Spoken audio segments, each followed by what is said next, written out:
Hey, welcome to The Real Truth. My name is Dalton Haupt, and today we're going to talk about democracy. So to start, let's break down the word itself. Demo means people, cracy means rule. The people rule. In an aristocracy, which aristo means rich or wealthy, the rich and wealthy rule. But we're not going to talk about that today. We're talking about a democracy. So the word stems from Greek, which is where it all began. Athens in 508 BC became democratic.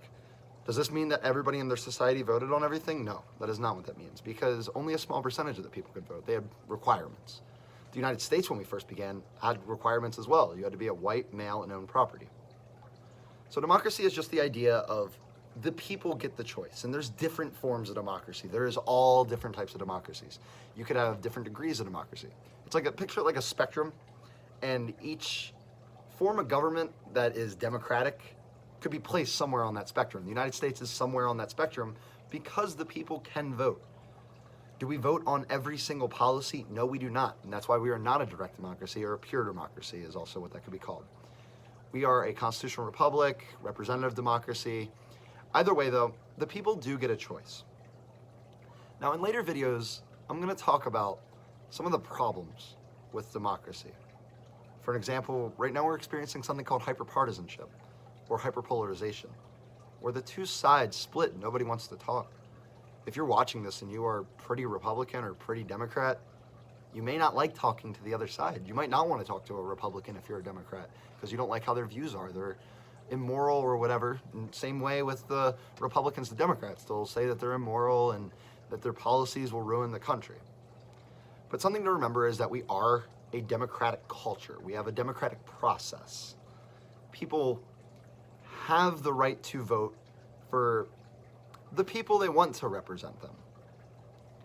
Another problem with democracy that arises is, do people really think about the collective good, or are they thinking about what individually benefits them?